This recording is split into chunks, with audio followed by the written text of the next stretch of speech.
Shalom, I'm Messianic Rabbi Porat. Thank you for joining me. Today I want to be speaking to you about something significant that happened in the Passover season. Yeshua, Jesus, goes into the temple at age 12.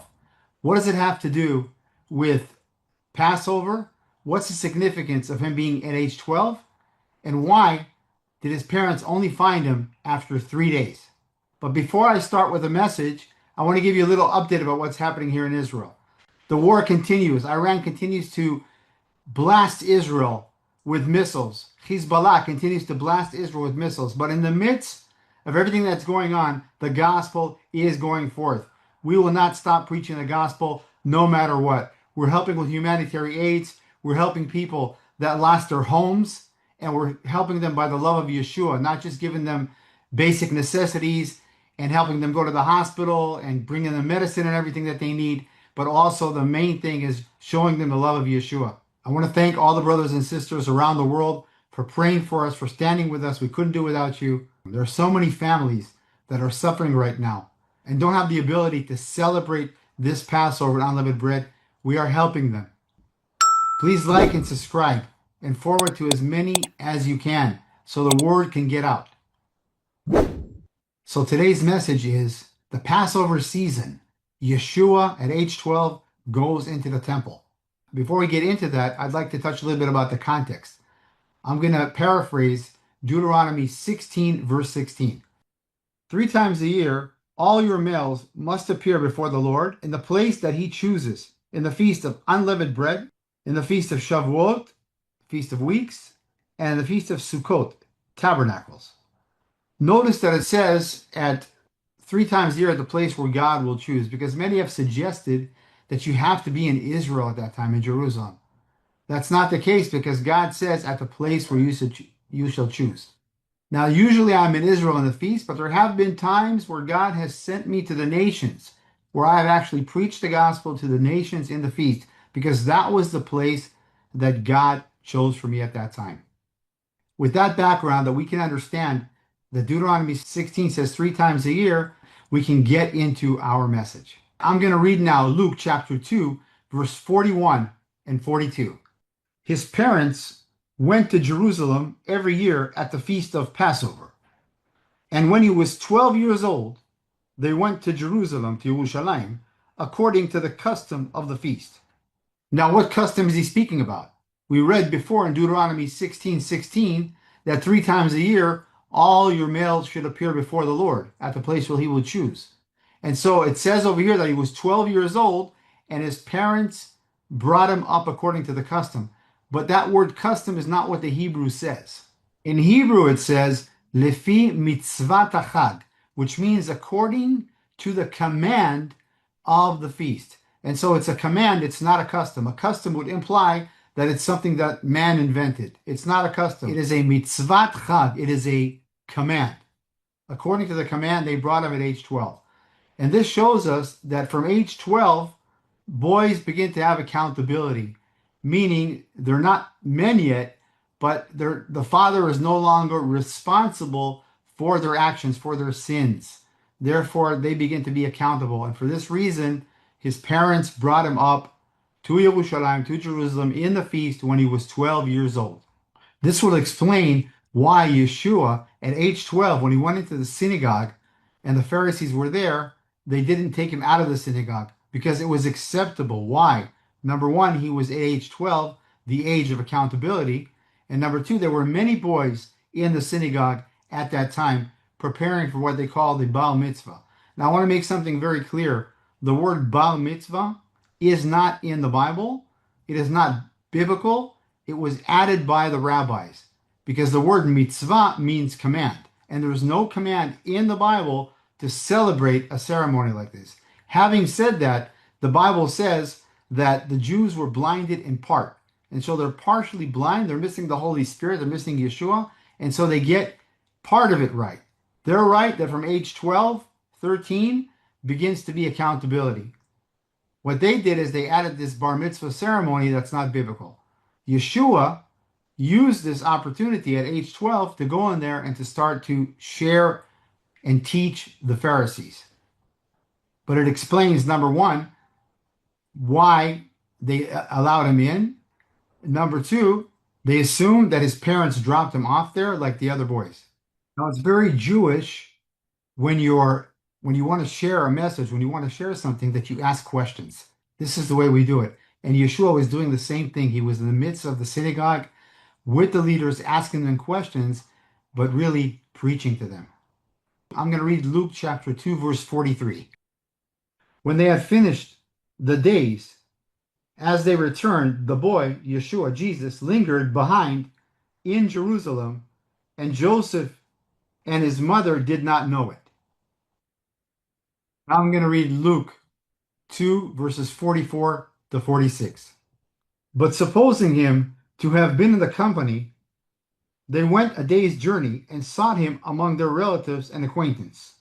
So when they did not find him, they returned to Jerusalem, returned to Jerusalem, seeking him. Now, so it was that after 3 days, notice it says 3 days, they found him in the temple, sitting in the midst of the teachers, both listening to them and asking them questions. He's asking them questions because he wants to teach them. This is the Jewish way of doing it. Ask questions. He's asking them questions. He's speaking with authority. Now, this is very, very important because whenever you see something in the Bible that connects with number three, there's a prophetic reason here, especially when it's connected with Yeshua. Now, we see Yeshua in the temple teaching the Pharisees, asking them questions. He's at an accountability age. So there are other boys over there also listening. We know that for sure because at that age, many came to Jerusalem. And although the bar mitzvah is not really biblical, we know that the boys were there studying for their bar mitzvah. And there is Yeshua. And after 3 days, his parents find him there. It's a prophetic picture. It's a compound prophecy of what Yeshua would fulfill in the future, rising on the third day. This is why his parents found him on the third day. It's very prophetic. Let's have a look at Genesis chapter 22, verses 4, and I'll read it. Then on the third day, Abraham, lifted his eyes and saw the place afar off. Abraham is about to take Isaac up to sacrifice him, which is a foreshadow picture of Messiah Yeshua being sacrificed for us. And on the third day, he sees the place. On the third day, Yeshua is found in the temple by his parents. Same pattern, same picture, all pointing to Messiah Yeshua. In this account over here, it's pointing to his resurrection. The Son of Man will rise on the third day. And of course, the account of Abraham is just one account, Abraham and Isaac. I can go through 20, 30 accounts in the Bible, but it's just to give you an idea so you understand that the number three, when it's spoken in the Bible, is very prophetic. I'm going to read now Luke chapter 2, verse 48 and 49. They find Yeshua in the temple, in God's house, on the third day. Luke chapter 2, verse 48 and 49. When his parents saw him, they were astonished. His mother said to him, Son, why have you treated us like this? Your father and I have been anxiously searching for you. Verse 49. Why were you searching for me? He asked. Didn't you know that I had to be in my father's house? Some translations will say my father's business. That's an inaccurate translation. The one here, the one that says house, is the closest. But I want to touch on what the Hebrew says. But before I touch on the Hebrew, Yeshua answers his parents. Why were you searching for me? Don't you know that I have to be in my father's house? You brought me to Jerusalem at age 12. You know I'm supposed to be in the temple. You know that there's a command by God to be in the place where he chose, Jerusalem, 3 times a year. Why are you surprised? Didn't you know that I'll be in the temple? That's what Yeshua meant. But the word in Hebrew is be'inyane avi. And it's much more than just saying you're in the temple or you're in the Father's house. Inyane avi could be my Father's matters, my Father's commands. But let's touch on the root word of the word inyane avi. What does inyane mean? What's the root word? The root word comes from the root word ana. So the root word inyane avi, doing my father's work or doing my father's command, is the root word ana. And the root word ana in Hebrew means to answer. So Yeshua is answering his calling It also means here I am. When Abraham told the Lord, here I am, Hineni, ani po, I'm here. And that's found in Genesis chapter 22, verse 1, and I'll paraphrase it. And Abraham responds to God, here I am. Hine ani, hineni ani, the same word, same root word that Yeshua tells his parents. Didn't you know that I would be doing my father's inyanim, answering my father, answering my calling?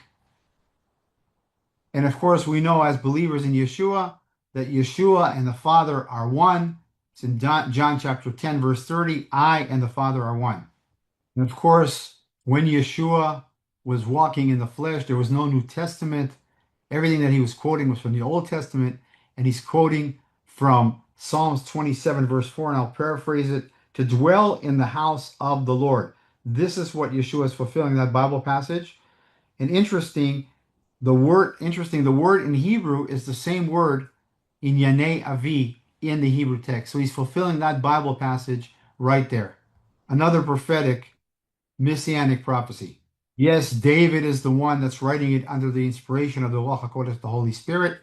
But what David is writing is actually what Yeshua is going to fulfill. Just like in many passages, Psalms 22, my God, why have thou forsaken me? Eli, Eli, lama zavtani.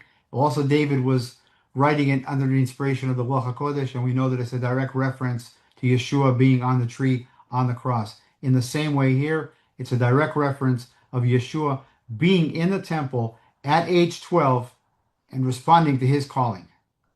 So yes, Yeshua starts his public ministry 3.5 years, approximately at age 30, but there are many Bible passages that he fulfilled until that time. And this is one of them. Huge Bible verse, prophetic, showing his resurrection, showing him as the Lamb of God in the Passover season, teaching the rabbis, asking them questions.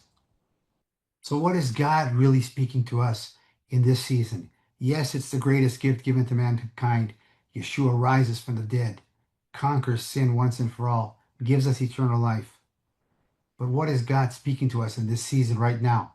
He's telling us to anat, to answer him, to answer our calling. What's our calling? To be a light in this dark world, to be ambassadors for the kingdom, to be priests because he's our high priest. And I want to end in this wonderful time of season. Not only do we answer God and say, we're here, I'm here, use me as a vessel. Doesn't matter if you're a grandmother, a house mother, a university student, working in the supermarket, wherever God has positioned you, that is where you are to be a light in this dark world. So I want to encourage you today, in the midst of the demonic world outpouring. Look, we're having a war here in Israel, and I'm encouraging the brethren, go out, preach the gospel. This is the time. Satan is losing his mind, yes, but the gospel must go forth.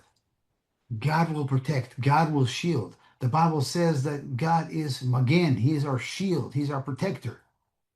A few missiles here, a few missiles there is nothing compared to the power of God, the Holy One of Israel. Seek first the kingdom of heaven, and everything will be added to you. This is what I tell the brothers here. I encourage them. We should all be doing the Father's work, doing the Father's command. Well done, my faithful servant.